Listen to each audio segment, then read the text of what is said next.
네, 안녕하세요, 여러분. 어느덧 법인세 4강입니다. 이번 시간에는 저랑 같이 송금의 계산 공부를 해볼 건데요. 네 번째 시간이죠. 지난 시간에 입금하고 입금 불산입 어느 정도 좀 정리를 했고, 이번 시간에는 손금하고 손금 불산입 마찬가지로 어떤 내용들이 있는지 하나하나 찬찬히 한번 살펴볼게요. 교재는 100페이지입니다. 100페이지. 송금의 범위 이렇게 이제 나와 있죠. 송금은 법인의 순자산을 감소시키는 거래를 이야기하는 거고요. 우리 회계상으로는 비용으로 계상한 것과 텍스상으로 송금으로 인정되느냐 마느냐를 이제 비교해서 세무조정이 일어나게 됩니다. 마찬가지로 우리 법인세는 포괄주의 과세 원칙에 따라서 여기 지금 제가 설명드리는 이 내용들이 다 예시적 규정이다. 순자산을 감소하는 것들은 전부 다 이제 원칙적으로 송금에 해당이 된다. 그렇게 보시면 될 것 같아요.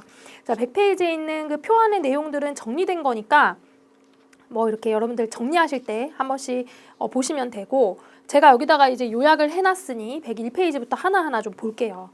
우리 손익계산서를 따라서 세무조정을 하나씩 해나간다 그랬잖아요. 그럼 이제 손익계산서 상에서 비용 항목은 어떤 것들이 있는지 보면은 일단 매출원가, 그리고 판관비에 속해 있는 계정 과목들, 그리고 영업의 비용에 속해 있는 계정 과목들, 이런 것들이 됩니다.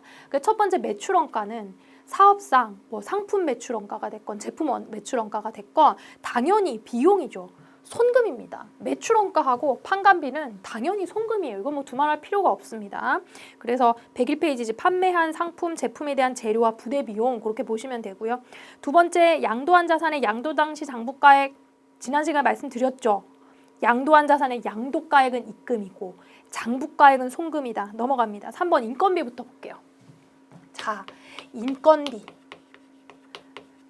우리 인건비는 손익계산서에서 봤을 때 뭐 직원급여가 됐건 임원급여가 됐건 상여금이 됐건 퇴직금이 됐건 또 거기 포함해서 복리후생비까지 몽땅 다 이제 포함하는 개념으로 제가 지금 설명을 드릴 텐데, 첫 번째로 기본적으로 인건비는 송금이 맞아요. 원래 비용도 맞고 송금도 맞는데 세법상 너무 과다하게 지급되지는 않았는지, 아니면 이게 실질적으로 인건비의 성격이 아닌 건 아닌지 이런 것들을 좀 검토하게 되어 있습니다. 자, 첫 번째로 급여 및 보수 한번 볼게요. 첫 번째로 이제 급여. 직원들에게 지급하고 있는 이런 급여들은 전부 다 비용이고 손금이 맞습니다. 근데 특별히 여러분들이 기억하셔야 될 것은 이제 노무출자 사원이라는 게 있어요. 우리가 보통은 회사를 법인을 세우려고 그러면 현금으로 출자를 합니다. 그래서 자본금을 만들죠. 그리고 나는 그 법인의 주주가 되는 거죠. 이렇게 현금으로 출자를 하는 게 아니라 나 일을 할게. 일을 해가지고 내가 이제 출자를 할게. 그래서 나의 인건비만큼을 마치 출자한 것처럼 하는 요런 이제 출자 그 인원이 주주가 있어요. 이게 이제 노무출자 사원이라는 건데 일반적인 주식회사에는 해당되지가 않아요. 상법상으로 노무출자 사원에 해당하는 사람들이 있거든요. 그런 게 이제 한명회사 또는 합자회사에 해당합니다. 여러분들 상법을 배우면 상법이 주식회사에 관련된 법들이 쭉 나열되어 있는데 처음에 회사의 종류에서 합자회사, 유한회사, 또 한명회사 이런 것들이 나옵니다. 어쨌든 그 안에는 일반적인 주주가 아니라 노무를 출자한 노무출자 사원도 있는데 얘한테 지급한 인건비는 사실상 비용이에요? 아니에요? 아니죠. 뭐예요? 자본금이에요. 자본금. 그러니까 실질적으로 이 노무출자 사원에게 지급하는 거, 글쎄 현실 세계에서 볼 수 있을지는 모르겠지만 이제 이론적으로는 기억을 좀 해주셔야 돼요. 사원에게 지급하는 거는 비용이 아니다. 송금이 아니다. 출자의 대가이기 때문입니다. 그리고 두 번째 비상근 임원은 뭐냐면 우리 회사에 상근하는 임원도 있고 가끔 오시는 임원들도 있어요. 그러니까 그런 분들한테도 오시니까 당연히 급여나 보수를 지급하는 게 맞죠. 맞죠? 그런데 과다하게 보세요. 지급하는 보수 중에 부당행위 계산 부인에 해당하는 것, 부당하게 쉽게 생각을 해보겠습니다. 부당행위 계산 부인은 뒤에서 배울 건데 일단 부당하게 지급되는 것들에 대해서는 부인하겠다. 그런 내용이고, 세 번째 지배주주와 그와 특수관계에 있는 임직원에게 어떻게 한다고요? 초과해서 지급한 인건비. 그러니까 비상근 임원이라던가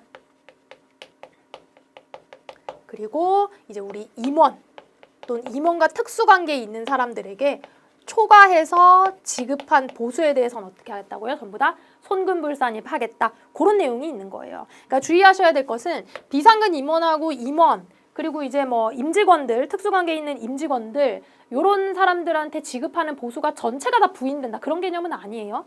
부당행위 계산으로 지급되거나 아니면 우리가 정한 어떤 한도가 있는데 그것보다 많이 지급된 거, 그 초과분에 대해서만 손금불산입을 하겠다. 그런 내용입니다. 자, 두 번째 뭐가 있냐면 상여금이 있죠. 자, 상여금은 우리가 직원에게 상여금을 줄 수도 있고요. 임원에게 상여금을 줄 수도 있어요. 이렇게 두 개를 좀 나눠보시면 되는데 일단 직원에게 상여를 주는 거는 한도가 없어요. 제한이 없어요. 제한이 없습니다. 많이 주란 얘기죠. 직원에게는 상여 많이 줘도 된다. 근데 임원에게 지급하는 거는 기준이 있습니다. 임원에게 지급하는 상여금 중에서 정관 또는 주주총회, 사원총회나 이사회, 그러니까 어떠한 규칙이라던가 회의에 의해서 결정된 것보다 초과해서 지급하는 거. 정관이나 주총 등의 정관 등으로 결정된 것보다 초과 지급한 것 어떻게 한다고요? 손금불산입하겠다. 그런 내용입니다. 자, 직원에게 지급한 거는 전액 송금 산입합니다. 그런데 임원의 것만 그렇게 구분을 한다는 거고 세 번째 퇴직금 한번 보겠습니다. 퇴직금도 마찬가지예요. 퇴직금도 사실 뭐 직원한테 퇴직금을 얼마나 뭐 많이 주겠어요. 딱 규칙 정해진 대로 주지. 문제는 이제 임원이거든요. 이제 항상 임원한테 상여든 퇴직금이든 많이 주면 문제가 되는 거예요. 그래서 직원에게 지급하는 퇴직금은 모두 전액 송금 산입입니다. 전액 송금 산입 마찬가지 상여 퇴직금 전부 다 전액 송금 산입인데 임원한테 지급하는 퇴직금은 일단 첫 번째 규정이 있어야 돼요. 규정상 퇴직금을 지급해야 됩니다. 규정상 임원 퇴직금에 대한 규정이 있어야 돼요. 정관상에 위임단 퇴직금 지급 규정 같은 것들이 있어야 되고요. 만약에 규정이 없다. 규정이 없으면 세법상 한도 내의 금액만 지급을 하도록 되어 있는데 세법상 한도는 어떻게 계산하는지 한번 볼까요? 동그라미 2번입니다. 퇴직 직전 1년간 급여 일단 직전 1년간 받은 나의 총 연봉, 상여금 뭐 다 포함해서 그런데 세법상 인정되지 않은 요런 상여금은 빼고 세법상 인정되지 않는 건 빼고 인정되는 급여에다가 비과세도 빼야 돼요. 여기다가 10분의 1로 나눕니다. 우리 보통 일반 근로자들이 퇴직금을 어떻게 생각하냐면 1년 다니면 한 달치 월급이 생긴다. 이렇게 쉽게 생각하거든요. 그런데 이제 우리 임원 같은 경우는 12분의 1을 하는 게 아니라 10분의 1로 해주겠다. 10%. 12분의 1로 해주겠다. 여기에다가 이제 근속 연수를 곱하는데 요건 이제 월 단위까지만 뭐 9개월 15일 이랬다. 그럼 15일은 떼고 9개월까지 뭐 이런 식으로 계산을 하는 겁니다. 요거보다 많이 주면 안 된다는 거예요. 임원 퇴직금의 얘는 한도거든요. 한도. 한도란 얘기는 얘보다 많이 주면 송금불산입 하겠다라는 기준이에요. 기준. 자, 네 번째. 읽어보시면 어렵지 않고요. 복리후생비. 자, 복리후생비도 원칙적으로는 전부 다 직원을 위해서 사용한 거기 때문에 송금이 아닐 이유가 없거든요. 송금이 아닐 이유가 없어요. 그러니까 이제 직장 회식비, 뭐 문화비, 뭐 사용자 부담, 경조금, 사용자 부담, 건강보험료 이런 것들이 전부 다 복리후생비는 송금으로 다 인정이 됩니다. 하나만 좀 제가 설명을 드릴게요. 사용자 부담 건강보험료라고 돼 있죠. 요거 회사를 안 다녀보신 분들이 이런 게 무슨 개념인지를 잘 모르는데 회사가요. 우리 직원들에게 월급을 줍니다. 급여를 줍니다. 자, 예를 들어서 급여를 한 100만 원 줘볼까요? 회사가 직원한테 급여를 100만 원을 줘요. 근데 여러분들이 회사 다녀보신 분들 알겠지만 100만 원이 내 통장에 꽂히는 게 아니에요. 얼마가 꽂혀요? 그죠? 여기다가 뭐도 떼냐면 소득세도 떼고요. 지방소득세도 떼고요. 되게 또 많이 떼는 게 뭐냐면 4대 보험을 떼요. 4대 보험을 뗍니다. 이렇게 떼가지고 막 한 꽂히는 게 한 88만 원 뭐 이 정도 돼. 이렇게 많이 떼요. 그 소득세하고 지방세는 나한테 떼서 어떻게 할 거냐면 회사가 나한테 뗀 소득세하고 지방소득세를 요렇게 떼서 세무서에다가 납부를 해요. 요거를 지난 시간에 제가 얼핏 설명드렸던 원천징수라는 겁니다. 원천징수해서 나 대신에 세무서에다가 소득세하고 또 지방시군구청에다가는 지방소득세를 납부를 해주는 거예요. 그럼 요새 요 4대 보험은 뭐냐? 4대 보험은 사실은 직원을 위해서 가입을 하는 거예요. 어떤 종류가 있냐면 이게 이제 뭐 수업 목적상 중요하다기보다는 이제 상식적으로 제가 말씀드리는 거예요. 국민연금, 건강보험, 고용보험, 산재보험 뭐 이런 게 있어요. 4대 보험이. 요런 게 내가 직원 부담분이 있고요. 뭐 한 50% 됩니다. 대충. 회사 부담분이 있어요. 50% 한테요. 조금씩 요율이 다르기도 한데 어쨌든 내가 4대 보험에 대해서 절반은 내 급여에서 차감하고요. 절반은 회사가 나를 위해 납부해줘요. 다시. 절반은 내가 내 급여에서 차감하고요. 내가 내는 거지 그러니까. 근데 나머지 절반은 회사가 나를 위해 추가로 그냥 내주는 거예요. 내주는 거. 요걸 뭐라 그런다?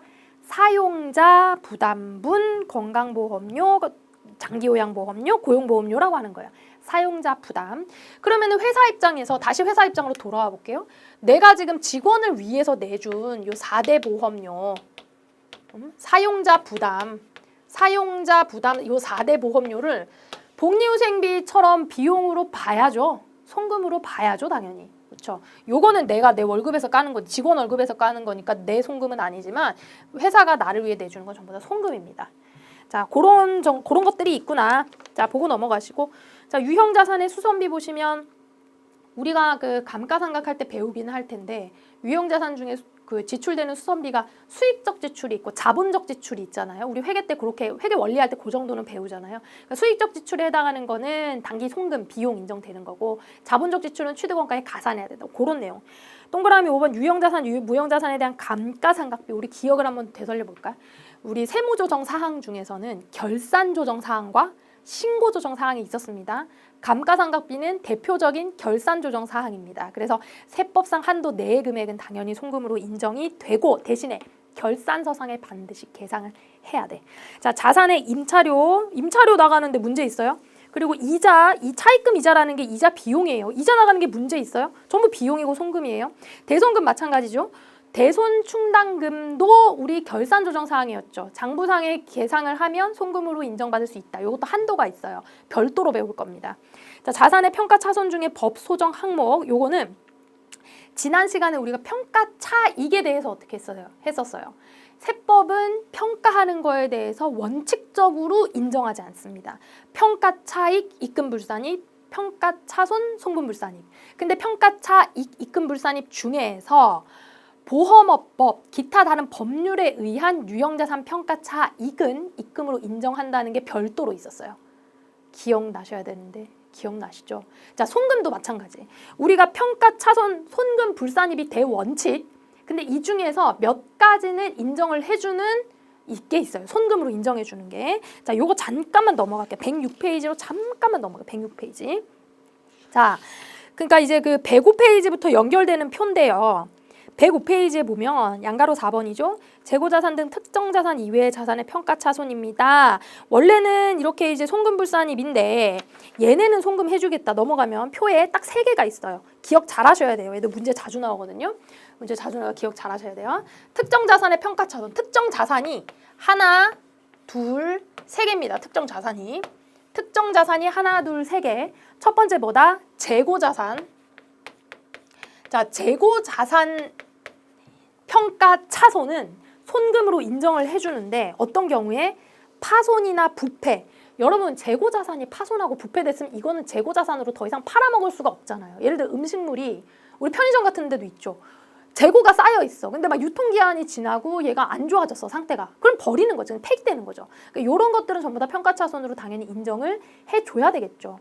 그리고 또 세법상 재고자산 평가 방법을 저가법으로 신고할 수가 있습니다.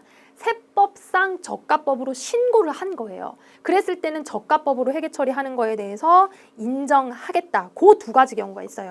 파손, 부패, 저가법. 그 정도. 두 번째. 주식에 대해서.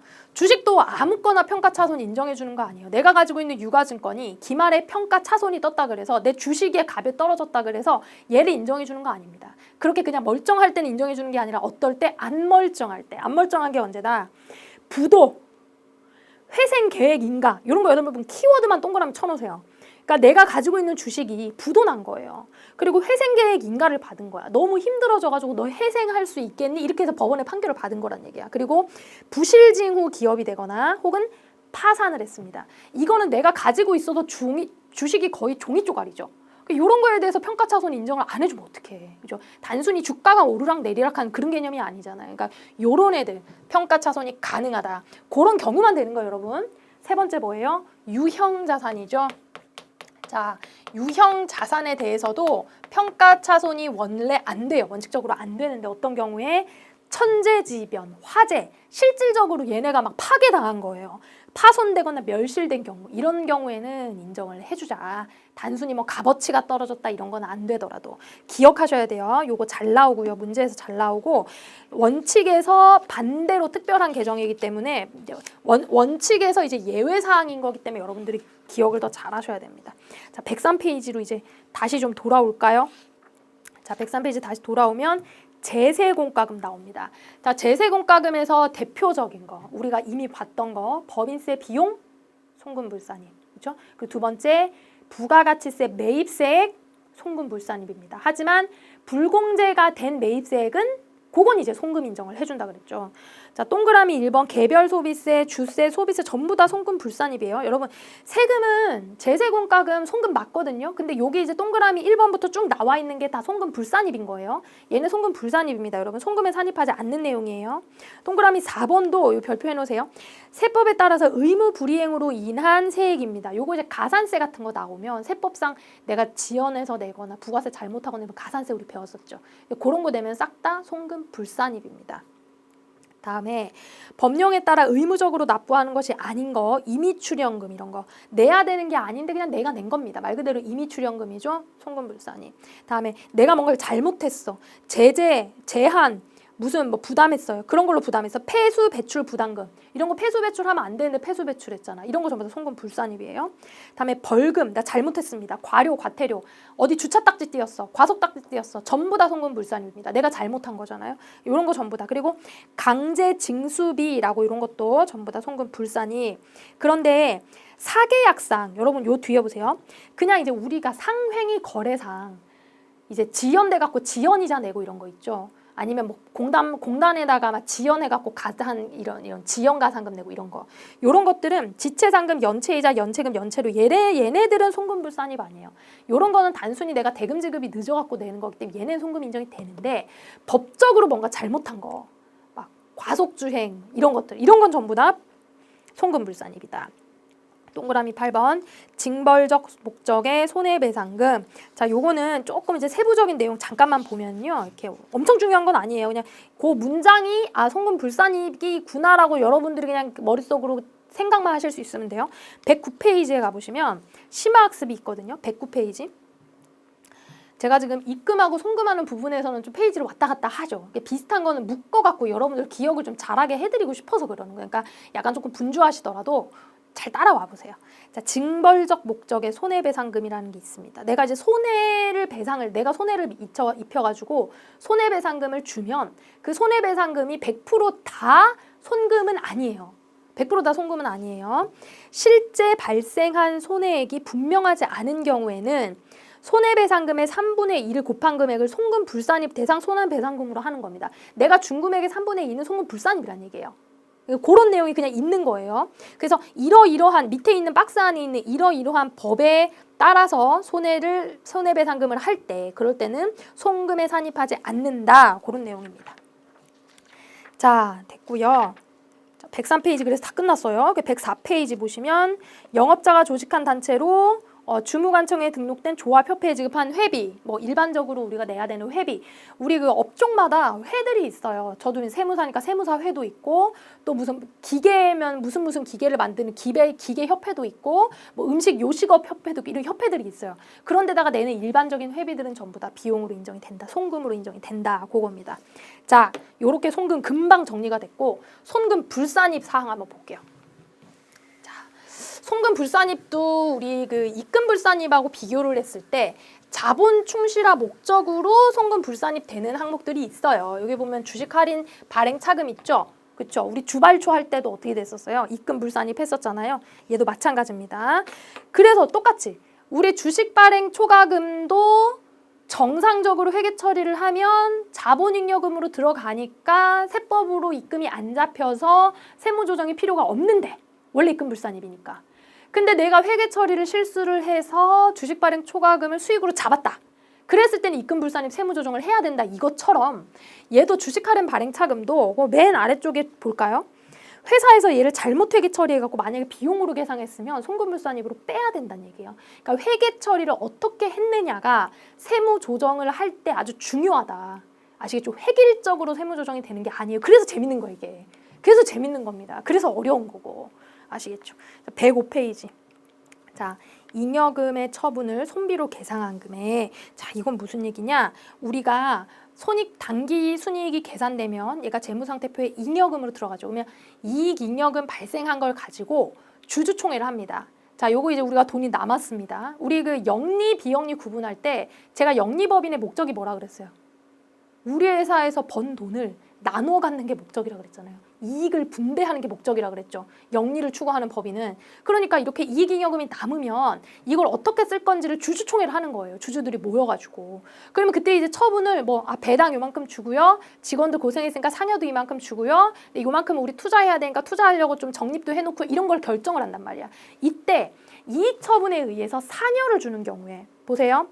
자, 이익 잉여금 처분 항목은 확정된 소득의 처분 사항이므로 손금으로 인정되지 않습니다. 그래서 이익 처분에 의해서 지급하는 상여금은 손금 산입이 되지 않습니다. 얘는 정상적으로 직원 급여, 그러니까 급여, 현금 이런 식으로 나가는 게 아니에요. 잉여금, 현금 해가지고 우리 직원들한테 상여처럼 나가는 거란 얘기지. 얘는 비용이다 아니다? 아니다. 이미 과세가 끝난 잉여금을 재원으로 직원들한테 나눠주는 거잖아요. 아시겠죠? 배당금을 지급하는 것도 당연히 비용이 아니잖아. 그런 것처럼. 그래서 요거는 별도로 요런 용어 자체들 여러분들이 그대로 받아들이셔야 돼요. 잉여금을 처분을 손비로 계상하는 금액 송금불산입니다. 이렇게 용어들 자체를 받아들이셔야 돼요.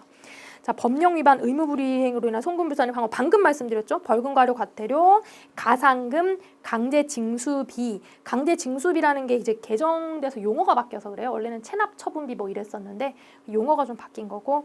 자, 송금불산입 때는 조세, 임의추력금, 폐수분 배출 부담금 이런 거 있다. 보시고 4번 봤죠? 자, 5번 업무무관 경비로 갑니다.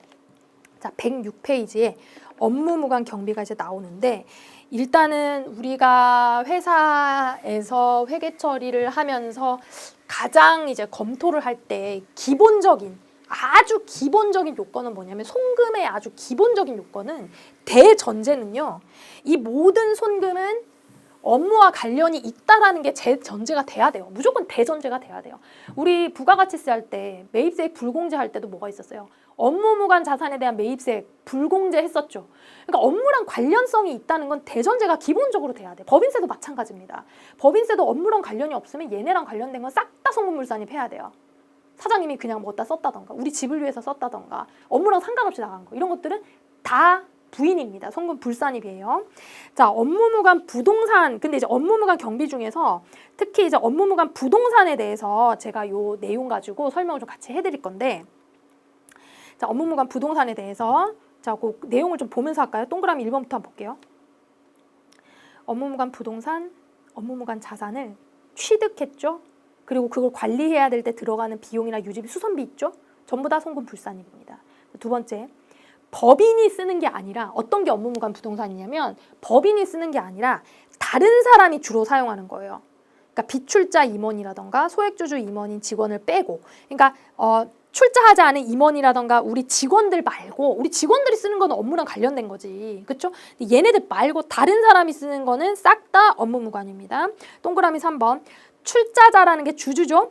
주주이거나 출자 임원 그리고 그들의 가족들이 쓰는 사택. 그러니까 사택이라는 거는 우리 직원들이 거기서 기숙사처럼 쓰고 출퇴근 용이하도록 주택도 있고 막 이렇게 기숙사도 있고 하는 건데 거기를 그냥 임원 주주들이 쓰는 거야. 그리고 출자 임원이 쓴다던가 그런 거 전부 다 송금불산입니다. 자, 업무무관 부동산과 업무무관 자산을 취득하기 위한 자금의 차익과 관리. 업무무관 우리 사장님이 저기 어디 좋다고 아파트를 하나 산 거예요. 별장을 하나 샀어. 근데 그게 업무무관 자산이잖아요. 그 자산을 산 것도 모자라서 그거를 심지어 대출을 땡겨서 샀네. 그럼 대출 땡긴 거에 대한 이자는 송금불산이죠. 그 얘기하는 거예요. 차익금에 대한 이자. 다음에 동그라미 5번 형법상 뇌물입니다. 자, 여러분 뇌물도 업무무관이에요. 그리고 이제 좀 가치 판단이 필요하죠. 뇌물이 과연 업무무관인가? 내가 이제 사업을 잘하려고 하는 거 아닌가? 뭐 그런 걸 지금 따지자는 건 아니고, 자, 뇌물을 주면서 우리 회계 담당자가 재무팀장이 뇌물, 대변의 현금 이러면서 회계 처리할 사람이 있어요, 없어요? 없죠. 그러니까 사실 이런 건 이제 크게 의미 있는 규정은 아닌데 나중에라도 문제가 발생했을 때 그런 것들이 드러나면 처리하겠다. 그래서 이제 나와 있는 겁니다. 그러니까 뇌물 주는 것도 전부 다 송금 불산입니다. 당연한 얘기죠 지금. 자, 동그라미 6번 노조 전임자에게 지급하는 급여. 그러니까 이제 뭐 노조 전임자한테 급여를 지급하는 것도 전부 다 이제 송금 불산입니다. 이게 업무랑 무관하다. 걔네는 노조를 위한 노조 일을 하는 애지 우리 회사 일을 하는 게 아니잖아요. 그러니까 그런 측면에서 여러분이 기억을 하시고 제가 업무무관 부동산에 회계 처리를 한번 해볼게요. 여러분들이 이제 유보에 대해서 배우고 지난 시간에 입금하고 일금불산입을 배우면서 조금 오셨을 거야. 법인세에 대한 감이 조금 오셨을 겁니다. 그래서 제가 요번에 이제 요 회계 처리를 통해서 한 번 더 유보라던가 기타 세무 조정에 대해서 한 번 더 우리 정리를 해볼게요. 자, 첫 번째 업무무관 자산을 취득했어요. 자, 업무무관 자산을 취득하는 단계에서 나는 이제 분계를 이렇게 할 거죠. 건물을 샀다고 해볼까요? 근데 건물을 사면 건물만 사는 게 아니라 사실은 이제 취득세를 내거든요. 근데 취득세를 우리 회계 담당자가 이제 세금과 공가라고 비용으로 처리를 한 거예요. 취득세 10만 원을 비용으로 처리를 한 거예요. 얘를 손익계산서에다가 원래는 취득세는 이제 건물에 합산이 돼야 되는데 이렇게 한 거죠. 그리고 대변에 현금이 나갔습니다. 110만 원 이렇게 나갔어요. 이게 이제 장부에다가 내가 기록을 한 거예요. 회계 처리를 했다 이거죠. 자, 텍스에서는 얘를 어떻게 바라보느냐. 너 지금 그래 건물을 산 건데 지금 건물 취득가액을 110으로 해야지. 왜 취득세를 그렇게 비용으로 반영을 했니? 얘를 지금 비용 반영한 것에 대해서 세법에서는 인정하지를 않죠. 그래서 여기서 세무조정이 어떻게 일어나요? 자, 취득세 10만 원은 비용으로 들어갔는데 세법에서는 얘를 건물의 취득 원가로 봐야 되죠. 다시 취득세 10은 비용으로 봤는데 세법에서는 건물의 취득 원가로 봐야 되죠. 뭘 들어가야 돼요? 손금 불산입을 일단 10을 하는데 자, 소득처분 뭐죠? 유보죠. 왜 유보예요? 선생님 취득세 지금 저기 어디야? 저기 시청에다가 낸 거니까 관공서에 낸 거니까 이거 기타 사회 유출 아니에요? 자, BS 봅니다. 자, 장부상에 지금 건물이 어떻게 들어와 있어요? 100 이렇게 들어와 있죠. 그쵸? 근데 세무상의 장부 어떻게 돼 있어? 세무상의 장부는 건물이 어떻게 들어와 있어요? 110 이렇게 들어와 있죠. 자, 순자산 얼마예요? 110이죠. 여기 순자산 얼마예요? 100이죠. 자, 순자산이 지금 서로 다르잖아. 회계상 순자산과 세부상 순자산이 다르죠. 10만큼 다르죠. 순자산을 증가시키는 소득처분 뭐예요? 유보. 그래서 송금불산 유보 처리하는 거예요. 지금 제가 어디 관공서에 나갔다고 기타사회 유출 처분하는 게 아니라고. 지금 얘가 유출된 게 아니잖아요. 유출되지 않고 자산에 녹아 들어간 거야. 근데 회계상 처리를 잘못했기 때문에 세법상 유보로서 우리는 계속 관리할 거지 지금. 이해되세요? 그 여기서 한 가지 조금 궁금한 건 있으셔야 돼요. 선생님 업무무관 얘가 지금 업무무관입니다. 지금 업무무관 부동산을 취득한 거예요. 선생님 업무랑 무관한 부동산을 취득했으면 그 부동산 자체도 부인해야 되는 거 아니에요? 오, 되게 좋은 질문인데 부동산 취득한 것 자체를 부인하지는 않아요. 그렇진 않고 얘와 관련된 무슨 감가상각비, 유지관리비, 각종 세금이라든가 이자 비용 이런 것들만 부인을 하겠다. 그런 내용이에요. 아시겠죠? 자, 두 번째 보유를 하고 있다가 보유를 하고 있으면 뭐를 내냐면 무슨 뭐 이제 우리가 재산세도 낼 거고요. 감가상각비도 할 거예요. 그래서 제가 재산세를 냈다고 쳐볼게요. 자, 재산세는 세금과 공가고 손금으로 인정이 되죠. 재산세 손금으로 인정이 돼요. 우리 공부했었습니다. 재산세를 5만큼 냈고요. 얘를 현금으로 냈다고 해줘. 현금 5만큼 냈어요. 그리고 감가상각비도 기말에 저 건물에 대한 감가상각비도 계상을 했는데요. 감가상각비 얼마만큼 계상할까? 한 10 요 정도 계상을 한 거예요. 대변에도 감가상각 누계액 10 이렇게 계상을 한 거예요. 근데 텍스에 와서는 자, 일단 재산세 그래 네가 낸 건 낸 건데 업무랑 무관한 부동산을 낸 거 아니냐? 인정해요 안 해요? 인정 안 합니다. 자, 감가상각비 그래 네가 한 건 한 건데 세법상 업무랑 무관한 감가상각비 인정해요 안 해요? 인정 안 합니다. 자, 요거 세무조정 한번 들어가 볼게요. 재산세는 손금 불산입 5는 맞죠? 자, 요번에는 재산세 어디 갔어요? 요번에는 사회 유출됐어요. 요번에 사회 유출됐어. 지금 우리 회사에서 돈이 나갔다니까? 돈이 나갔어요. 얘는 이제 건물로 가야 되는데 안 간 거고 얘는 돈이 나간 거죠. 그러니까 얘는 어디로 나간 거야? 기타 사회 유출로 가야 돼 얘는. 자, 감가상각비는 어떻게 됐어요? 일단은 손금불산입이죠. 왜냐하면 세법상 인정 하나도 안 할 거니까 손금불산입 감가상각비인데 얘는 어떻게 할 거예요? 얘는. 자, 감가상각비는 외부로 유출됐어요? 아니에요. 그냥 건물이 자산을 까야 되는데 안 깐 거야. 자, 여기서 비해서 한번 볼까? 자, 장부상에 지금 이제 어떻게 됐냐면 건물이 100이 있었는데요. 내가 감가상각비를 얼마를 한 거야? 10을 한 거예요. 10. 그래가지고 이제 90이 된 거예요. 그 순자산이 어떻게 됐어요? 90이 된 거예요. 지금 감가상각비를 해가지고. 근데 세무상은 저런 짓을 하면 돼, 안 돼? 안 돼. 아무것도 인정하지 않아. 건물 그대로 남겨놔. 110. 순자산 얼마야 돼요? 110 그대로 남아있어야 돼요. 근데 이미 10에 대해서는 여기서 유보로 계속 넘어올 거죠. 우리가. 그럼 나머지 차이 나는 그 10에 대해서 어떻게 해야 돼요? 여기서 이제 유보가 돼야지. 왜 이 차이가 났나? 감가상각비를 하면 안 되는데 했으니까 내가 그것을 부인하면서 순자산의 차이를 일으킨 겁니다. 세무상 순자산의 차이를 일으킨 거예요. 자, 오셔야 돼요, 감히. 자, 세 번째. 내가 갖고 있던 얘를 처분을 해볼 겁니다. 갖고 있던 얘를 처분을 했어요. 얼마를 할까? 한 120 해볼까요? 자, 차변에 처분할 때 현금 120이 들어오고요. 대변에 이제 장부상의 거를 팔아야 되니까 쟤를 팔아야 되니까 건물 일단 100이 없어지고 뭐가 또 없어질까요? 감가상각 누계액이 10이 없어지네. 그럼 이제 처분 이익이 나오네요. 처분 이익이 얼마 나와요? 처분 이익 이거 30 나오네. 자, 처분 이익은 손익계산서 상에 영업의 수익으로 들어가 있습니다. 그러니까 수익으로 30을 잡은 거예요, 일단. 자, 텍스상으로는 처분하면 어떻게 될까요? 자, 텍스상으로 처분하면 차변에 일단 현금이 들어온 거는 뭐 동일한 사실이니까 120이 들어왔어요. 근데 대변에 건물이 얼마가 빠져요? 110이 빠져. 왜? 나는 텍스상으로 건물 110 갖고 있었거든. 그쵸? 그러면 지금 차이가 어떻게 돼요? 처분 이익이. 입금을 얼마를 잡아야 돼? 입금을 10을 잡아야 돼. 근데 장부에는 수익이 어떻게 잡혔어? 30이 잡혔죠. 이거 어떻게 해요? 입금, 불산입, 20. 자, 얘 뭐예요? 자, 내가 지금 수익이 30이 발생했는데 20이 얼로 도망갔네? 저 20 누가 갖고 갔나? 우리 대표님이 갖고 갔나? 누가 갖고 갔나? 상해 처분할 그런 거 아니죠. 얘가 왜 이제사 입금 불산입 20 이제사 정산되냐면 요때 유보와 요때 유보가 드디어 처분하면서 추인이 되는 겁니다. 그래서 마이너스 유보 이렇게 하면서 싹 다 추인되는 거예요. 처분 시점에. 아시겠죠? 이제는 없어질 거니까. 얘네가 싹 다 없어지면 이제 순자산가액 차이가 발생하지 않잖아요. 요런 거예요. 그래서 여러분들이 이제 유보가 헷갈리시면은 그 손익계 재무상태표를 그려보시는 걸 저는 추천을 드리는데 재무상태표를 그려보시려면 회계 처리를 했을 때 얘가 어떻게 되는지가 좀 자유자재로 머릿속에서 생각이 되셔야 돼요. 그러니까 회계 처리하는 게 심지어 자산부채까지 헷갈리는 이 지경이면 이게 재무상태표가 그려지겠어요. 그러니까 그러면 안 되고 최소한 회계 원리에 대해서라도 여러분들이 좀 자유자재로 사용을 하시고 분계를 그리고 재무상태표까지 그림이 이미지가 자연스럽게 된다 그러면 여러분들이 요 회계상 순자산과 세무상 순자산을 비교하는 게 크게 어렵진 않으실 텐데 계속 이거는 우리가 연상을 하면서 반복 훈련을 해야 돼요. 생각을 반복해야 돼요. 그렇게 해서 한 번은 이 고비를 넘기셔야 돼요. 아시겠죠? 한 번은 넘기셔야 됩니다. 근데 익숙해지실 거예요. 진짜로.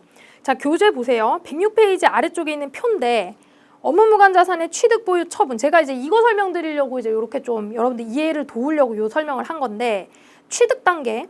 자, 업무무관 자산이라도 취득세 등 취득 부대 비용이므로 자산의 취득가액에 가산하는 겁니다. 만약에 예를 들어서 내가 취득세를 손금으로 계상했으면 비용으로 계상했으면 얘를 업무무관 자산에 가산하는 손금불산입 조정을 해야 되는 거고 예를 들어서 내가 여기다가 건물 원가로 제대로 잘 계상을 했다. 그러면 세무조정은 없는 거예요. 아시겠죠? 두 번째 보유 단계에서 업무무관 자산하고 관련된 감가상각비, 유지비, 수선비, 관리비, 재산세 싹 다 손금불산입이에요. 근데 수선비, 관리비, 재산세는 이제 기타 사회 유출이 되겠죠. 감가상각비는 우리 자산의 금액을 변동시키는 거니까 유보로 처분이 됩니다. 처분 단계. 일단은 싹 다 없어지는 거예요. 자산의 장부가액이 싹 다 없어지면서 기존에 발생했던 모든 유보가 추인이 일어난다. 근데 그 추인이 그냥 기계적으로 일어나는 거, 물론 기계적으로 일어나는 건 맞는데 그 이유를 여러분이 아셔야 돼요. 자산의 장부가액이 변하면서 처분 당시에 손익이 바뀌잖아. 세무하고 회계상에서. 그렇기 때문에 추인이 싹 다 일어나는 거다 보시면 됩니다. 자, 107페이지 지금 어마어마한 게 지금 나왔는데, 자, 잠깐만 숨을 좀 고르고 다음 페이지부터 하고 넘어올게요. 108페이지죠. 108페이지에 임원 상여금 한도 초과액, 임원 퇴직금 한도 초과액 설명드렸습니다. 송금불산입. 채권자 불분명 사채 이자 등 송금불산입 때는 지급이자. 우리가 채권자가 누군지 알 수 없는 사람한테 돈을 빌려왔어. 그 사람한테 나가는 이자 비용은 손금 불산입이라고 했어요. 그렇죠? 근데 그것에 대한 원천징수 상당액은 어떻다 그랬어요? 기타 사외출로 된다 그랬죠. 다음에 부당한 공동경비. 다른 사람하고 공동사업을 하는데 부당하게 내가 더 많이 부담을 했네. 전부 다 송금불산입. 각종 한도 초과액. 그러니까 기부금, 접대비, 감가상각비, 대손충당금, 퇴직급여 충당금 싹 다 한도 계산을 합니다. 그래서 이런 것들에 대해서 한도를 초과했으면 송금불산입으로 된다. 요렇게 해서 송금불산입 항목은 이제 정리를 할 건데 참 이게 마음이 힘든 애가 하나 있어요. 참 이 업무용 승용차 관련 비용은 참 제가 강의를 할 때마다 마음이 참 어려워요. 이게 실무상 굉장히 중요한 내용이기는 합니다. 여러분 생각을 해보세요. 법인에서 자동차 없는 법인이 있어요? 이거 자동차가 있는 법인이면 무조건 적용해야 되는 규정이거든요. 그렇기 때문에 얘는 엄청 중요하고 실무적으로 중요하고 세무조정도 굉장히 중요한데 요거를 우리가 수업 목적으로 문제를 내기에는 조금 어려운 감이 없지 않아 있어요. 그래서 사실은 이 부분을 여러분들이 꼼꼼하게 공부하시라고 하기에는 부담이 많이 되실 거예요. 그래서 제가 요것도 스토리로 흐름을 여러분한테 설명을 드릴 건데 거기에서 여러분들이 감당이 되시면 연습 문제까지 해서 딱 그 정도만 기억하시고요. 이게 감당이 너무 불감당이다. 나는 이거 어렵다. 그럼 넘어가셔야 돼요. 진짜 그냥 과감하게 얘는 접고 가셔야 돼요. 그리고 만약에 출제가 됐다 그러면 이 문제는 건너뛰어야 돼. 이거 붙잡고 있으면 시간 다 갑니다. 건너뛰고 시간이 남으면 푸세요. 아시겠죠? 왜냐하면은 이게 물론 의외로 굉장히 단순하고 쉽게 나올 수 있어요. 얘가 보기 지문으로 나오면 맞춰야 돼요. 근데 제가 말씀드린 거 계산으로 나오기는 좀 여의치가 않다 그 말씀이에요. 그러니까 그렇다 그러면 일단 띵겨 넘어가시고 시간을 좀 보신 다음에 가능하시면 푸시라. 근데 사실은 이 부분은 제가 언급을 아예 안 해드릴 수가 없는 게 무조건 이거는 모든 법인이 문제가 되는 상황이기 때문입니다. 자, 한번 볼게요. 한번 보세요. 그 표를 여러분들이 한번 음미를 해보세요. 도대체 이게 뭔가 뭐길래 지금 선생님이 저렇게까지 지금 얘기를 하시나 여러분 한번 보시면 되는데 이 업무용 승용차에 대한 이 비용은 여러분 우리 부가가치세 기억나세요? 매입세 불공제할 때? 매입세 불공제할 때 비업무용 소형 승용차와 관련된 유지, 임차, 취득에 관련된 모든 매입세액은 어떻게 했다? 불공제한다. 그러니까 그거하고 맥락이 통하는 건데 그게 이제 법인세 버전이라고 생각하면 되는데 문제는 용어가 좀 다르게 사용되는 거예요. 부가세법에서는 비영업용 소형 승용차였죠. 비영업용 소형 승용차. 근데 제가 그때 말씀드렸죠. 이거를 실질적으로 업무용으로 쓰지 않는다는 얘기가 아니다. 그냥 비업무용으로 취급하겠다. 사실은 네가 업무용으로 다 썼다 하더라도 그냥 비업무용으로 봐서 싹 다 매입세 불공제 하겠다. 그런 내용이라 그랬잖아요. 여기서는 그 차가 그대로 와요. 그 차 그대로인데 우리 법인세법에서는 업무용 승용차 관련 비용이라고 이제 얘기를 하는 겁니다. 업무용 승용차라고 여기서는 얘기하는 거야. 근데 거기서 그 비업무용이 얘야. 범위가 똑같아요. 그러니까 우리 도로에 돌아다니는 모든 자동차가 여기에 다 속한다고 보시면 돼요. 그러니까 무슨 모닝이라던가 레이라던가 경차, 1000cc 이하 얘네 빼고 그리고 9인승 이사 큰 화물차, 봉고차 이런 애들 빼고 그 가운데 단위에 있는 모든 승용차를 부가가치세법에서는 비업무용 소형 승용차라고 하고 법인세법에서는 업무용 승용차라고 하는데 이들과 관련된 비용을 손금불산입하겠다는 거예요. 아니 왜요? 이게 왜 그러냐면 이게 생긴 지는 얼마 안 됐어요. 막 5년 됐나 이제? 그 정도 됐는데 사실 이게 처음에 세법이 만들어진 이유는 사람들이 우리가 그 자동차가 여러분 우리가 차고 다니는 게 2천만 원, 3천만 원짜리 이런 거지 우리 큰 법인에서 엄청 좋은 차들은요 막 1억씩 가는 차들도 있어요. 근데 우리 기억을 해볼까요? 자동차의 감가상각비는 결산조정 사항이죠. 그러다 보니까 이런 감가상각비를 이용해서 이익을 조정합니다. 반드시 강제 조정이 아니니까 이제 이익을 조정할 수도 있고 그리고 굉장히 고가의 차량을 많이 매입해가지고 업무용으로 탄다라고 하고 사실은 우리 회사 직원이 아니라 막 주주나 막 대표이사 가족이나 막 이런 사람들 막 타는 거야.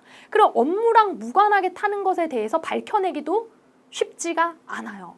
그래서 그냥 일괄적으로 업무용 승용차로 보이는 애들에 대해서는 이러한 일정한 기준을 가지고 손금불산입을 하겠다라는 취지예요. 자, 의의를 보세요. 업무용 승용차를 개인 용도로 사용하고 유지관리에 소요되는 비용을 손금으로 처리하면 이거는 탈세죠. 이런 걸 막겠다는 거야. 업무 무관이라는 것 자체가 비용 인정이 안 되는 거니까. 자, 업무용 승용차 범위 보세요. 개별 소비세 과세 대상이 되는 승용차, 이게 그냥 부가가치세법상 비영업용 소형 승용차다. 그냥 개입니다. 똑같아요.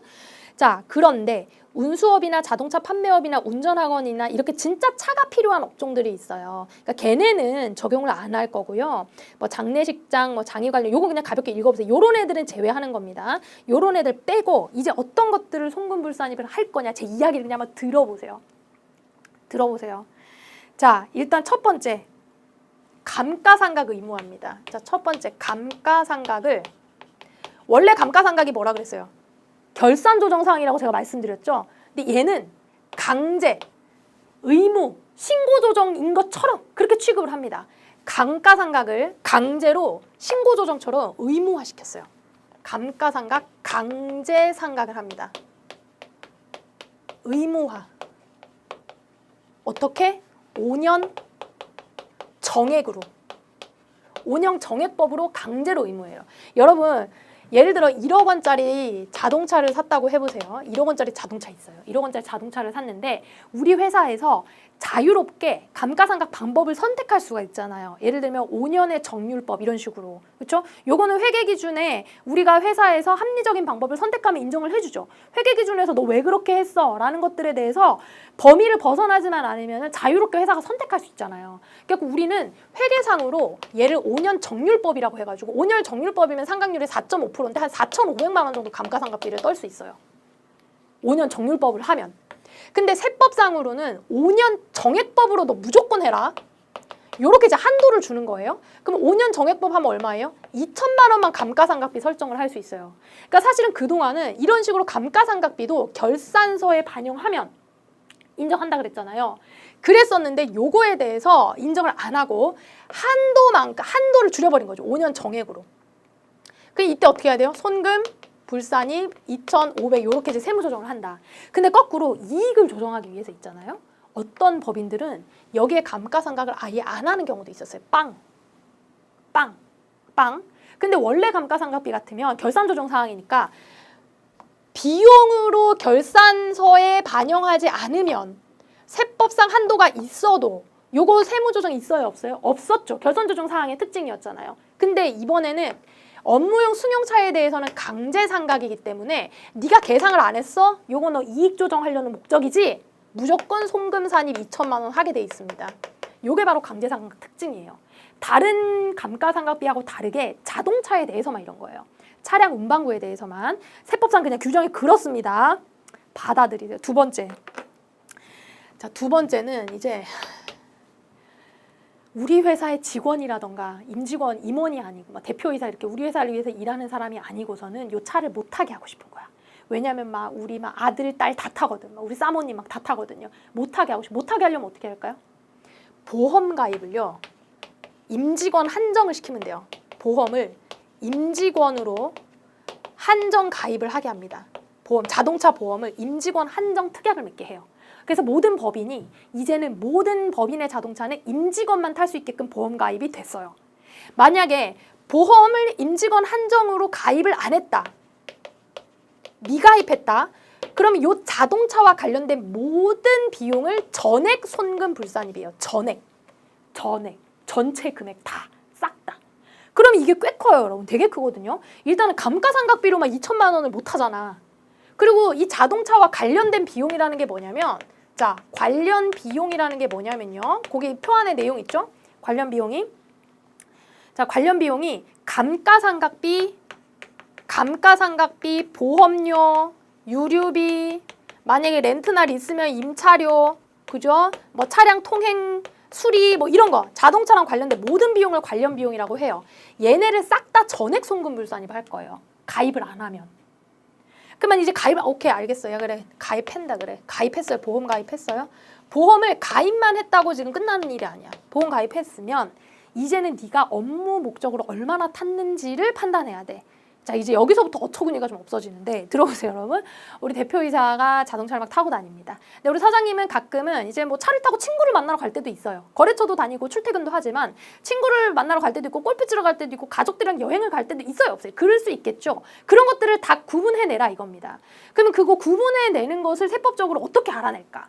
어떻게 알아낼까? 뭘 쓰라 그러냐면 자, 운행 기록을 쓰라 그래요. 보험 가입도 하고 운행 기록도 써라 너. 자동차 운행 기록. 근데 생각해봐. 이거는 진짜 이거는 그냥 극현실주의로 여러분들이 생각을 해봐야 돼요. 야, 그거 쓰면 되지. 그 뭐 안 쓸 일이 있냐? 이렇게 생각하시면 안 돼요. 사장님이 다니면서 나 3km 어디 갔어? 5km 어디 갔어? 이러는 사장님이 제가 봤을 때 단정컨대 1%도 안 돼요. 그럼 이 작업을 어떻게 누가 할 것이냐는 회사에서 굉장한 부담입니다. 사장님을 쫓아다니면 사장님 오늘 어디 갔다 오셨어요? 오늘 어디 이럴 수 있는 회사가 특히 중소기업들. 그렇죠? 쉽지가 않아요. 이게 정말 쉽지가 않아요. 그러니까 이런 부분들이 현실성이 있는 법인가는 계속적으로 우리가 얘기가 되고 있는 와중이기는 한데요. 어쨌든 적용이 되고 있어요. 그래서 이 운행일지를 반드시 기록을 잘 해야 돼요. 그리고 이 운행일지에 따라서 업무 사용 비율이 결정됩니다. 비율. 답답해요. 이거 생각해보면. 저도 이제 참 이제 그 3월에 법인세 신고하면서 항상 이거를 회사에다가 달라고 할 때마다 저도 참 이거 무쓸모한 일이다 이런 생각은 하기는 하는데 보관은 해야 돼요. 이거 법적인 의무니까. 그래야지 우리가 송금 처리를 적정하게 받을 수 있으니까 어쨌든 그렇다는 거. 이 현실이 그래요. 세상이 다 그런 겁니다, 여러분. 가서 여러분이 작성해야 될 수도 있어요. 자, 어쨌든 그렇다. 업무 사용 비율. 예를 들어서 내가 1년에 10,000km를 탔다. 그럼 이 중에 뭐 3,000km는 내가 그래 개인용으로 썼다. 7,000km는 그래 내가 회사를 위해 썼다 그러면 이제 70%가 되는 거야. 업무 사용 비율이. 그럼 모든 관련 비용에서 70%만 인정하고 나머지 30%는 사장님이 탔으면 사장님한테 상여 처분을 해버리는 거야. 사장님 우리 차 공짜로 탔으니까 급여 받아간 것처럼 취급합니다. 소득세 매기는 거예요. 그렇게 하는 거야. 그런 걸 하려고 하는 거지 이게. 그리고 이제 운행 기록이 결정이 됐죠. 그럼 이제 요거에 따라서 해당되는 관련 비용 이제 인정받고 감가상각도 그만큼 인정받고 그렇게 가는 겁니다.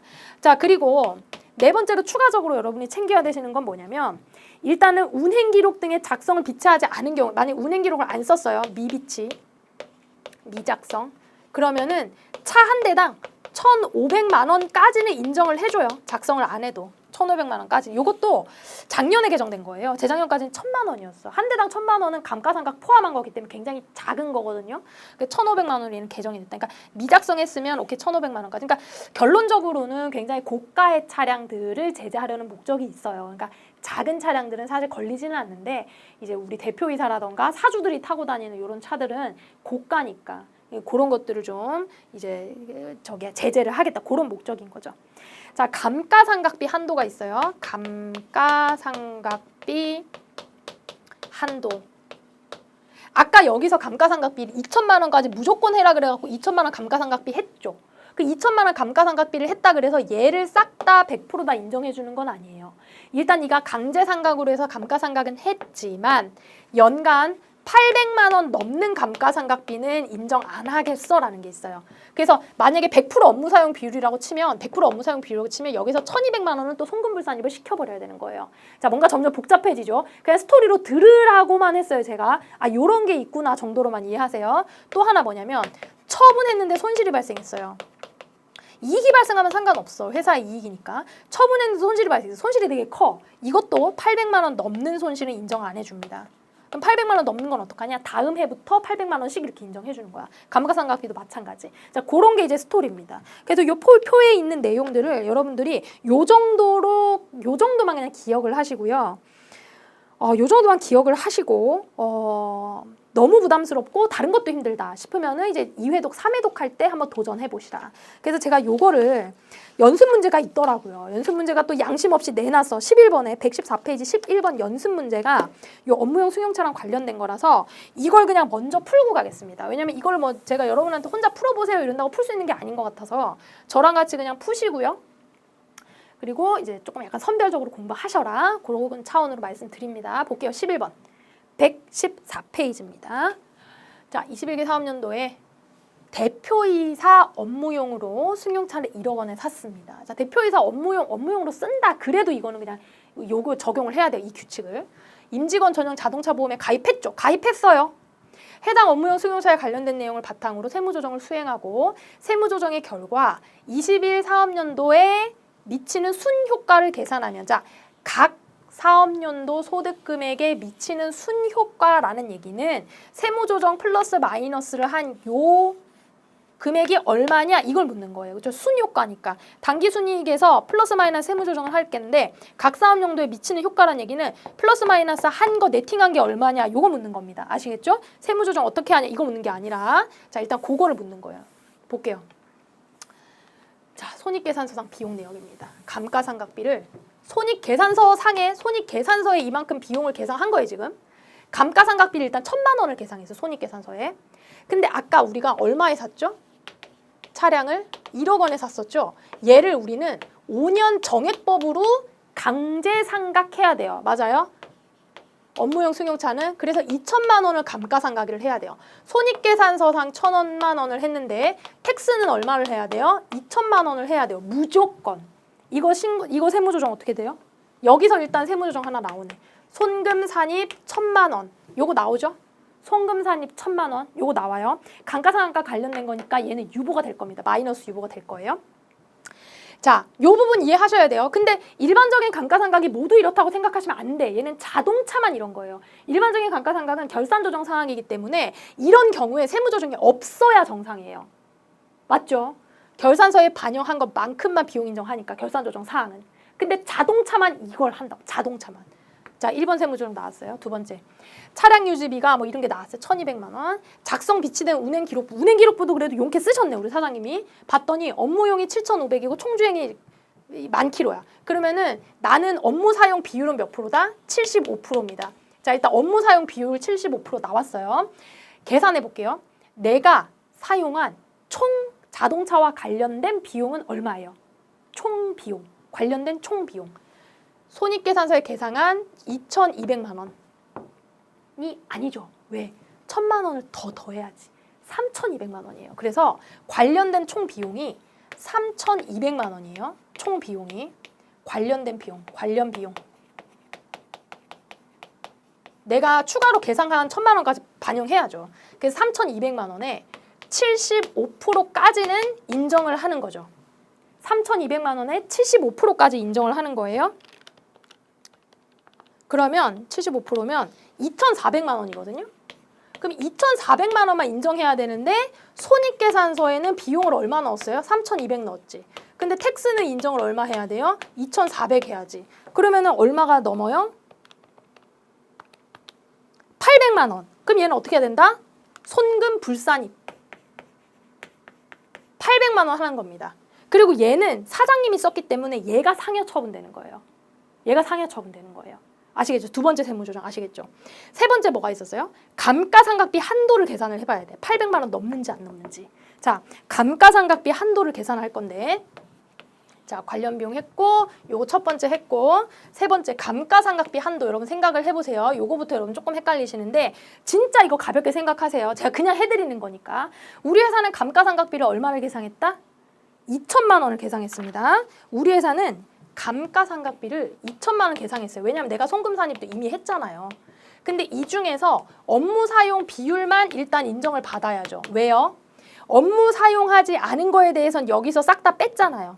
감가상각비 포함한 관련 비용에서 싹 다 빼갖고 여기서 송금 부인했죠. 그러니까 지금은 업무 사용된 금액의 감가상각비부터 일단 계산을 해보는 거예요. 그 2,000만 원에 점치로 해보면은 얘가 이제 1,500이 나옵니다. 자, 무슨 얘기냐? 그러면은 업무 사용 비용에 해당하는 감가상각비는 1,500이란 얘기예요. 근데 세법상 한도는 얼마예요? 800이잖아요. 세법상 한도는 얼마만큼? 700만큼. 손금, 불산입 700만큼 얘는 유보 처분 들어가는 겁니다. 자, 조금 당황스럽죠? 그러면은 미치는 순영량은 마이너스 송금불산입 플러스 송금불산입 플러스 이렇게 하면은 순영량 얼마죠? 500 이렇게 계산이 되는 거예요. 아시겠죠? 그러니까 일단은 제가 설명드린 내용을 토대로 해서 요 정도 문제만 여력이 되시는 분은 해보시는 거예요. 그렇지 않는 분들은 아까 그냥 이론상의 포인트들만 뭐 1,500만 원이다. 뭐 요런 포인트, 정액법 강제상각이다. 뭐 요런 거 포인트들만 보시는 겁니다. 됐습니다. 그렇게 해서 저랑 같이 이제 이론 정리는 됐고 110페이지에 있는 연습 문제 이제 같이 한번 풀어볼게요. 자.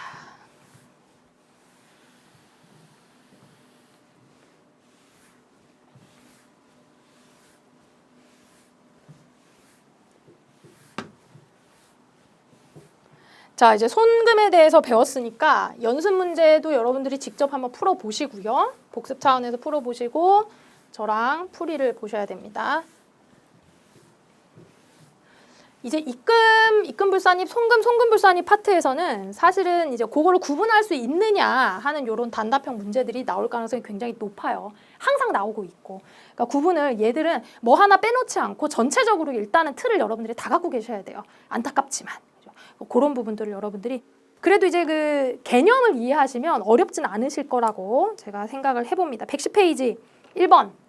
자, 수라식품을 퇴직한 출자 임원 한상궁에게 지급한 퇴직금은 다음과 같습니다. 임원 퇴직금 한도 초과액은 얼마인가? 자, 임원 퇴직금 한도 초과액. 근데 여기 뭐래요? 임원 퇴직금 규정이 없다. 우리가 임원 퇴직금 한도 초과액은 첫 번째. 회사 내 정관의 규정이 있으면 그 규정이 한도라 그랬죠. 규정이 없으면 세법상 한도를 구해야 됩니다. 그럼 세법상 한도를 구해볼게요. 자, 한도 어떻게 구하냐? 직전 1년의 총급여. 직전 1년 총급여에 곱하기 10분의 1. 여기에다가 근속 연수. 이거였죠. 임원퇴직금 한도에. 임원퇴직금 한도에. 자, 보니까 한상군의 근무기간은 2018년, 19년, 20년, 3년하고 9개월이네. 맞아요? 3년하고 9개월을 다녔고요. 연간 급여는 5,200만 원이었는데 여기에 상여금은 포함되지 않은 금액이고요. 비과세가 200만 원 포함돼 있어요. 그럼 비과세 소득은 차감해야 돼요. 그럼 일단은 급여 5천만 원에 연간 상여가 2,500만 원인데 이 중에서 급여 지급 규정에 의한 상여금 1,500이래요. 그러면은 1,000만 원 더 받아갔죠. 1,000만 원은 송금불산입 했죠. 이미 상여금을 받을 때. 그럼 인정받는 급여는 6,500만 원 기준으로 계산해야 돼요. 자, 직전 1년간 급여는 6,500만 원 기준으로 곱하기 10분의 1. 근속연수가 뭐죠? 3년하고 자, 저런 건 어떻게 하냐면 3과 12분의 9 이렇게 하면 돼요, 여러분. 자, 너무 복잡하게 생각하지 말고 12달 분의 9개잖아. 그리고 3년이고 이렇게 계산을 하는 거예요. 퇴직금 지급액은 7천이다. 자, 요게 이제 텍스상 한도고 손익계산서에 지급한 게 7천이다. 그래서 얘네 둘을 이제 우리가 비교할 겁니다. 비용은 7천으로 계산했는데 텍스상은 얼마를 해야 되냐. 이렇게 해서 두드려 보면 돼요. 한번 해볼게요. 자, 3과 12분의 9 곱하기 6,500 나누기 10 이러면 24375가 나와요. 얘가 24375 숫자가 조금 더럽긴 하네. 그죠? 24375 그러면 여기에서 한도는 요건데 얼마가 넘었어요? 비용으로 계산한 게 45625 그러면 어떻게 돼? 손금 불산입 45625 곱하기 쟤한테 상여 처분하는 거죠. 그죠? 저 출자 임원한테 그렇게 가는 거예요. 그럼 정답이 있나요? 짠! 여기 있네. 그죠? 숫자가 조금 더럽긴 했지만 어떻게 계산하는지에 대해서 여러분들이 한 번 더 정리하는 마음으로 보시면 되고 2번. 자, 다음에 조세공과금 중에서 손금으로 인정되는 것은 자, 법인세하고 법인지방소득세, 법인세 비용이잖아요. 무조건 송금불산입이지. 폐수배출 부담금, 내가 폐수배출 잘못했어. 송금불산입. 비사업용 토지에 대한 재산세. 여러분, 비사업용 토지라는 것 자체가 느낌이 뭐예요? 업무랑 무관하지 않아? 업무랑 무관한 재산세. 송금불산입 해야지. 그쵸? 그리고 부가가치세법에 따라 공제되지 않는 매입세. 이게 뭐예요? 매입세액 불공제. 원래 부가가치세 매입세액은 송금이 아니에요. 근데 공제되지 않는 불공제 대상 매입세액은 송금으로 봐야죠. 그쵸? 4번입니다. 자, 요런 거 헷갈리시면 안 되고 우리가 이미 부가가치세를 공부하고 왔기 때문에 이 정도는 생각할 수 있어야 된다. 만약에 법인세부터 했다 그러면 이게 무슨 얘기인지 제가 부가세를 또 1시간을 설명을 했어야 될 거 아닙니까? 자, 그쵸? 3번. 다음 중 법인세법상 송금으로 인정되는 금액은 얼마인가? 손금 인정을 위한 기타 요건을 갖췄다고 가정하고요. 자, 손금으로 인정되는 금액은 얼마인가? 일단 주식 할인 발행 차금 100만 원은 손금이 아니다. 손금 불산입이다. 업무용 승용차 비용 중 사적 사용 비용이라는 것 자체가 손금 불산입이에요. 자, 사용자로서 부담하는 임직원에 대한 국민건강보험료, 사용자 부담 국민건강보험료 손금 맞아요. 강제징수비 손금 불산입이라고 했죠. 그래서 얘는 여러분 답이요. 300만 원이에요. 근데 없습니다. 답이 지금 요번에 개정되면서 연습 문제 답지를 좀 많이 안 맞춰놓은 것 같아. 이게 지금 안 맞아요. 정답은 300만 원이고 여러분 뒤에 답지 보시면은 300만 원이 답이라고 또 적어는 놨어. 근데 1, 2, 3, 4에 없을 뿐이에요. 아시겠죠? 아마 개정되면서 책이 바뀌지 않을까 개인적인 생각이고 4번 갈게요. 자, 법인세법상의 인건비에 대한 설명 중 잘못된 것은 무엇인가요? 자, 임원의 퇴직금은 항상 그 임원의 퇴직일로부터 소급하여 1년간 상여금을 포함한 총급여액의 10분의 1 근소일 포함 금액 범위의 송금산이만 요게 문제지. 항상 요 계산 금액을 하는 게 아니라요. 첫 번째 정관 규정이 있으면 정관 규정을 따르는데 정관 규정이 없으면 텍스상 한도를 계산하는 거라고 했습니다. 1번이 잘못됐죠. 자, 비상근 임원 잘 보세요. 비상근 임원에게 지급한 보수는 부당행위 계산 부인에 해당하는 경우를 제외하고는 송금 산입이 되는 거 맞아요. 전액 다 송금 부인된다 이런 거 아니에요. 한 명 회사에 노무출자 사원 나왔죠. 얘는 송금 불산입하죠. 왜냐하면 출자로 보니까 법인이 임원 또는 직원을 위해서 지출한 직장 회식비는 송금에 산입. 당연하지. 뭐 회식비까지 송금 불산입 시키면 어떠라는 겁니까? 우리 지금 직장인들 어디서 지금 이 노고를 풀란 얘기야. 5번. 다음 중 법인세법상 송금 및 송금 불산입 항목에 대한 설명으로 가장 올바르지 않은 것은 업무무관 부동산의 유지비는 송금으로 인정되지 않는다. 맞죠? 출자 임원에 대한 사용자 부담 의료보험료는 송금으로 인정한다. 자, 요런 거 아리까리하게 생각하는데 제가 아까 사용자 부담 보험료는 무조건 송금이라고 했죠. 사용자 부담을 출자 임원이라고 4대 보험 안 내는 거 아니에요, 여러분. 우리 회사에 등록된 모든 직원들은 싹 다 4대 보험 내거든요. 그러면 이분을 위해서 낸 것도 우리 회사 송금이 맞아요. 저가법으로 신고한 재고자산 평가 차손은 손금으로 인정된다. 자, 우리가 평가 손실, 평가 차손 원칙적으로 손금 불산입이다.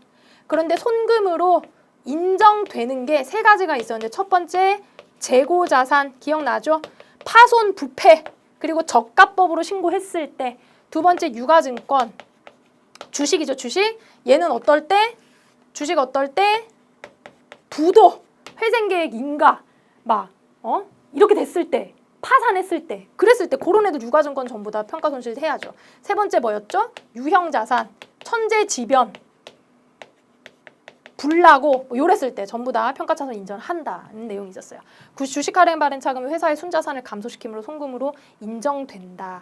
주식 할인 발행 차금은 회사의 순자산을 감소시킴으로 인정돼. 이거 아니 무슨 얘기야? 이거 지금 잘못된 얘기죠. 아유 속아 넘어갈 뻔했네요. 6번 갑니다. 다음은 법인이 임원 또는 직원을 위해서 지출한 복리후생비를 나열한 것이다. 송금에 해당하지 않는 것은 직장 어린이집 운영비 송금이고요. 직장 체육비도 송금이고요. 출자 임원에 대한 사택 유지비는 송금이 아니에요. 출자 임원한테 사택을 제공을 해주면 안 돼요. 국민건강보험법에 의해서 사용자에서 부담한 국민건강보험료. 자, 출자 임원한테 사택을 제공해줘도 되는데 송금이 안 된다는 얘기예요. 아시겠죠? 7번. 하려면 하는 거죠. 뭐 회사가. 하려면 하는 거죠. 다음 법인에 대한 세금가공과 보조원장 일부입니다. 이 중에 법인세법상 송금불산입되는 금액은 얼마인가? 한번 볼까요? 자, 요게 지금 세금가공과의 내용인데 송금 불산입되는 거 관세법을 위반한 벌금이야. 뭔가를 위반했죠. 뭔가를 위반했어요. 그럼 얘는 송금 불산입해야 되죠. 법인세는 무조건 송금 불산입해야 되죠. 자, 법인 지방소득세도 법인세예요. 얘도 송금 불산입해야 되죠. 본사 건물의 재산세는 세금가공과 그냥 냅두는 거죠. 자, 원천징수 등 납부지원 가산세도 송금불산입 하는 겁니다. 그러면은 100 얼마야? 250에 80에 70. 자, 이렇게 가면 얼마일까요? 400만 원. 이렇게 찾으시면 되죠. 됐죠? 자, 8번 갑니다. 3일은 업무용 건물에 대해서 종합부동산세를 61만 8천 원을 신고기간 경과 후에 납부하고 아래가 회계처리 올바른 세무조정을. 자, 일단은 첫 번째로 회계처리를 어떻게 했는지부터 여러분들이 정확하게 봐야 돼요. 회계처리를 손익계산서에서 비용으로 얼마를 계상했어요? 회계처리로 61만 8천 원을 계상했어요. 근데 텍스상으로는 손금으로 인정되는 게 얼마여야 돼요? 납부 지연 가산세 얘는 손금 불산입이잖아요. 손금 인정하면 안 되잖아. 근데 종합부동산세는 세금이니까 손금으로 인정이 돼요. 그래서 60만 원만 손금으로 인정된단 말이에요. 그러니까 요렇게 여러분들이 딱 분석을 할 수 있어야 돼. 회계상으로 수익이나 비용이 어떻게 됐냐? 그리고 텍스상으로는 얘는 어떻게 인정이 받냐? 요렇게 해서 세무 조정을 해야 돼요. 18,000원 어떻게 손금 불산입인데 얘는 지금 가산세니까 어디로 날아갔어요? 국가로 날아갔죠? 기타 사회유치 이렇게 들어가야 돼. 아시겠죠? 자, 9번. 자, 9번 3.12 5기 인건비 내역입니다. 급여 지급 규정에 의해서 임원과 직원의 상여금은 급여의 40%, 지급 규정에 보니까 상여금 40%로 지급하도록 돼 있네. 필요한 세무 조정으로 가장 옳은 것은 본사의 인건비는 판매비와 관리비로 고역하였고 건설본부의 인건비는 공사가 진행 중인 자산과 관련된 것이므로 건설 중인 자산으로 기록하였다. 무슨 얘기인지 여러분 회계적으로 이해되시죠? 그러니까 본사는 판관비로 바로 비용 처리했고 건설본부의 인건비는 건설 중인 자산으로 자산 원가, 자산 처리했다는 얘기예요. 일단 보겠습니다. 요거 지금 새로운 유형이네. 요거 좀 난이도 있어 보이는데요. 새로운 유형이에요. 자, 일단은 급여에 우리가 규정상 급여의 40%를 상여금으로 하는 게 요게 이제 텍스상 한도예요. 맞죠? 규정으로. 근데 우리가 함정에 빠지지 말아야 될 거는 일반 직원들은요. 한도보다 더 많이 줘도 태클 안 겁니다.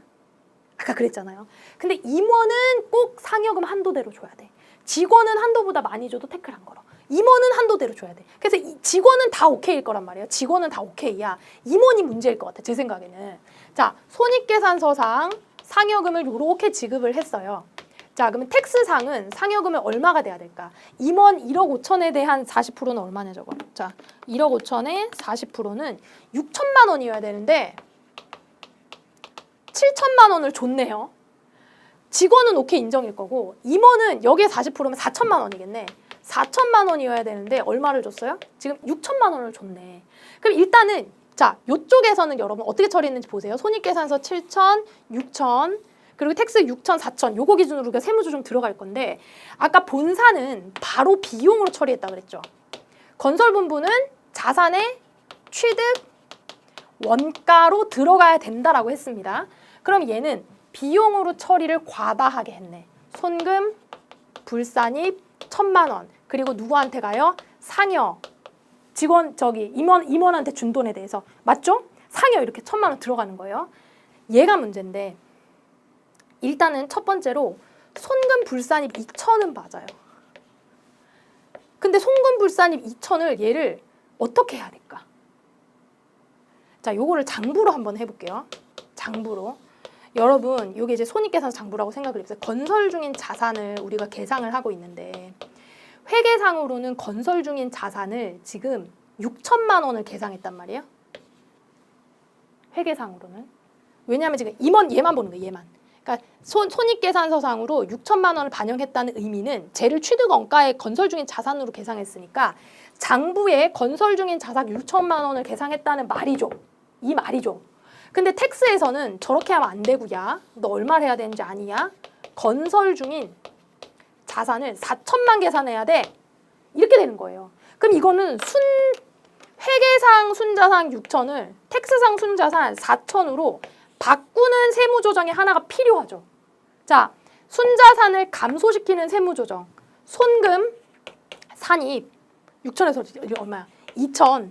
얘에 대해서 어떤 세무조정이 필요하냐면 유보가 필요한 거예요. 하나 지금 제가 무슨 일을 한 건지 아시겠어요? 얘를 지금 즉시 비용 처리한 게 아니라 자산을 거쳐갔기 때문에 이 자산을 감액시키는 세무조정이 1차적으로 들어가야 돼요. 손금 산입 2천 마이너스 유보. 그래야지 건설 중인 자산이 나중에 완공됐을 때 이게 처리가 어떻게 될 거 아니에요.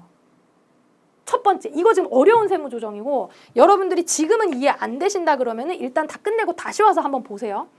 첫 번째로는 자산 감 세무조정 먼저 가야 돼요. 순자산이 바뀌었으니까 세무상 순자산이. 두 번째 생각을 해보면 아니 이게 갑자기 무슨 말이야? 나 지금 상여금 한도 초과돼가지고 송금 불산입 시키고 싶은데 너 갑자기 송금 산입 처리하면 어떡하니? 그러니까 이렇게 발생한 이 송금 산입에 대해서 손금 불산입 처리하는 게 맞고요. 이 상태에서 얘가 상여가 두 번째로 들어가는 거예요. 두 번째로 요 세무조정이 일어나는 거예요. 그래갖고 이제 정답이 이렇게 되는 거죠. 건설 중인 자산 2천 마이너스 유보, 상여금 한도 초과는 얘네들이 더해갖고 이제 3천 이렇게 되는 건데 사실 이제 이중 세무 조정에 대해서는 제가 기억하기로는 그동안 기출이 이렇게 쉽게 되진 않았거든요. 요거 이제 이중 세무 조정이라 그러는데 자산 쪽 세무 조정 하나 처리하고 손금 부인시키는 세무 조정 보통 일반적으로 이렇게 나와요. 나중에 부당행위 계산 부인 가도 이거 한번 다른 유형으로 설명을 드릴 거예요. 그래서 자주 출제되지는 않지만 여러분들이 법인세법을 정확하게 이해하고 진짜 내가 법인세 세무조정 좀 한다 싶으면 이런 것까지도 좀 자유자재로 되는 경지에 이르시면은 진짜 실력자다. 자, 그렇게 한번 도전을 해보세요. 도전. 난이도가 좀 있는 문제였어요. 10번 갈게요. 자, 당혹감을 이제 멈추시고 10번. 격리사원 허둥대는 용산의 21기 사업연도의 법인세 신고 작성을 위해서 회계상 처리된 내역에 대해서 다음과 같이 세무조정을 하였다. 자, 가장 잘못된 세무조정은 무엇인가? 세무조정 무엇인가? 자, 1번. 잡손실 중에서 징벌적 손해배상금이 있어서 이를 송금불산이 파였다. 맞는데? 자, 회사가 보유하고 있는 대표이사 업무용 차량에 대한 감가상각비 얼마예요? 1,000만 원을 전액 송금하였다. 자, 요런 정도는 여러분 아까 거기서 알 수 있어야지. 우리가 아무리 업무용 승용차 여러분 어려우니까 가볍게 보세요라고 해도 요런 지문 정도는 틀린 거 알 수 있어야지. 왜요? 업무용 승용차 암만 업무 사용 비율이 100%라고 한다 하더라도 800이 한도였잖아. 800이. 그죠? 그러니까 요런 거 업무용 차량 나오면 그거까지는 같이 좀 기억을 해보자. 2번이 잘못됐고요.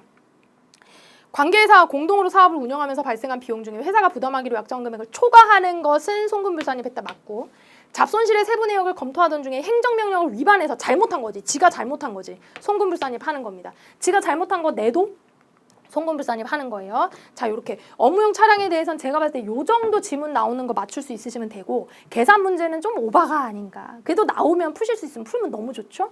그리고 이제 이중세무조정도 부당행위 계산 부인까지 가면 여러분들 감이 좀 더 오실 겁니다. 일단은 오늘 여기까지 볼 거고 여러분들 입금하고 송금 부분 정리 복습 잘 하셔야 돼요. 처음 보시는 용어 개념들 또 여러분들이 너무 어렵게 생각하는 자본 파트의 이야기들을 제가 많이 해가지고 진짜 와닿지 않으실 거라는 마음이 제가 너무 들어서 참 안타까운데 아직까지 우리 법인세 4번밖에 안 했습니다.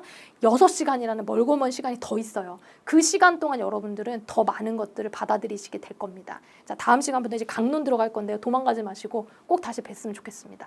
고생 많으셨어요. 감사합니다.